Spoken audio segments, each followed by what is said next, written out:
கலைஞர் அவர்களுக்கு கடல்ல பேனா வைக்கலாம்னு சொன்னீங்கல்ல, அந்த திட்டம் மட்டும் எப்படி சார்?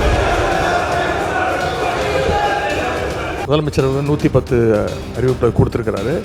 எங்களுடைய தலைவர் எடுத்த முடிவு, யார் யாருக்கு கார் இல்லையோ அவங்களுக்குலாம் நீங்கள் வாங்கி கொடுங்க.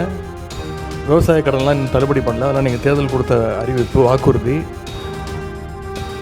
ஆட்சி பொறுப்பு ஏற்கும்போது என்ன சொன்னீங்கன்னா, சென்ற அரசு கஜானாவை தொடச்சி வச்சுட்டு போயிட்டாங்கன்னு இப்படிலாம் குறை சொல்லிட்டு இருக்கீங்க. எனவே எங்களுடைய திராவிட முன்னேற்ற கழகம் எடுத்த ஸ்டாண்ட் வந்து, அரசு கண்டிப்பாக யாருக்கெல்லாம் கார் தேவையோ அந்த நிலைமையில் இருக்கும்போது வாங்கி கொடுங்க. திராவிட முன்னேற்ற கழக உறுப்பினருக்கு தேவையில்லை என்று நாங்கள் தெளிவாக சொல்லிவிட்டோம்.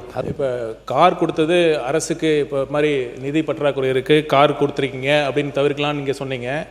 சென்ற ஆட்சியில் நீங்கள் நிதி பற்றாக்குறை காரணமாக தான் மகளிர் உரிமை தொகை கூட லேட்டாக ரொம்ப 24 மாதம் கழித்து தான் நீங்கள் அறிவிச்சிங்க.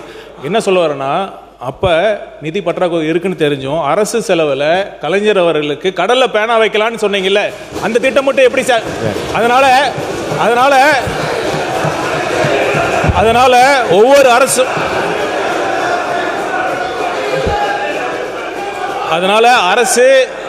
அரசு நிதி நிலைமையை கருத்தில் கொண்டு ஒரு சட்டமன்ற உறுப்பினர்களுக்கு ஒரு வாகனம் என்பது மிகவும் அவசியம். ஏன்னா தொகுதி முழுதும் போனாதான் இப்போ நீங்களாம் பேசுறீங்க, தொகுதி பிரச்சனை பற்றி பேசுறீங்க. அது காரணம் என்ன? தொகுதி மக்கள்கிட்ட என்ன பிரச்சனை இருக்கு, ஒவ்வொரு ஏரியாவில் என்ன குறை இருக்குன்னு தெரிஞ்சுக்கணும். இப்போ என்ன நிலைமைனா, இன்னொருத்தரை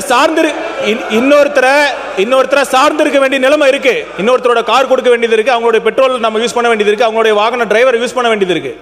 அதனால இந்த திட்டம் மிகவும் அவசியமான திட்டம். மக்களுடைய கோரிக்கைகளை இங்க சட்டமன்றத்தில் பிரதிபலிக்கணும்னா அது தேவை.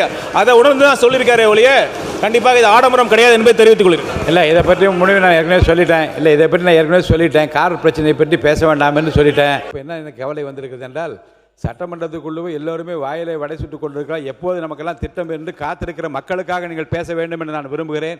நான் உறுப்பினர் ஜி.வி. மார்க்கண்டேயன் அவர் என்ன காரணம் முடிச்சு பேனா தான் இல்லையே, அந்த திட்டமே இல்லையே. நான் தான் சொல்றேன், திட்டமே இல்லையே, அறிவிப்பாக வந்தது இல்லையே. விடுங்க, சொல்லியாச்சு, விடுங்க.